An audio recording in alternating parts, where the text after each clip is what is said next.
અંકલેશ્વર શહેર ખાતેની આર.એમ. પટેલ વિદ્યા સંકુલ ખાતે આઈ.ટી. પટેલના હસ્તે ધ્વજવંદન કરવામાં આવ્યું હતું. આ પ્રસંગે મહાકુંભ પ્રયાગરાજની રંગોળી બનાવીને શાળા સંકુલની શોભામાં વૃદ્ધિ કરી હતી. આ અવસરે શાળાના ટ્રસ્ટીઓ, શિક્ષકગણ અને આમંત્રિત મહેમાનો ઉપસ્થિત રહ્યા હતા.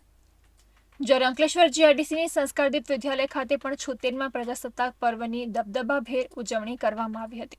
આ પ્રસંગે શાળાની તેજસ્વી વિદ્યાર્થીની શ્રેયા મોદીના પિતા દિવ્યેશ મોદીના હસ્તે ધ્વજવંદન કરવામાં આવ્યું હતું અને શાળાના વિદ્યાર્થી અને વિદ્યાર્થીનીઓ દ્વારા વિવિધ સાંસ્કૃતિક કૃતિઓ રજૂ કરવામાં આવી હતી.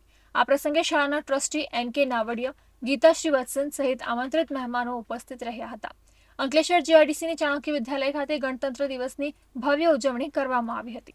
આ પ્રસંગે શાળામાં ધોરણ 10માં અભ્યાસ કરતા વિદ્યાર્થીઓ, જેમાં ગુજરાતી માધ્યમમાં પ્રથમ ક્રમાંક પ્રાપ્ત કરેલ વિદ્યાર્થીની ખુશી પટેલના માતા-પિતા દ્વારા ધ્વજવંદન કરવામાં આવ્યું હતું અને અંગ્રેજી માધ્યમમાં પ્રથમ ક્રમાંક પ્રાપ્ત કરેલ ઋષિલ હિરપરા અને તેમના માતા-પિતા દ્વારા ભારત માતાની પૂજા કરવામાં આવી હતી. વધુમાં ધોરણ 10માં અભ્યાસ કરતા અંગ્રેજી માધ્યમ તથા ગુજરાતી માધ્યમ, જેમાં પ્રથમ, દ્વિતીય અને તૃતીય ક્રમાંક પ્રાપ્ત કરનાર વિદ્યાર્થીઓનું ટ્રોફી અને ઇનામ આપીને સન્માન કરવામાં આવ્યું હતું.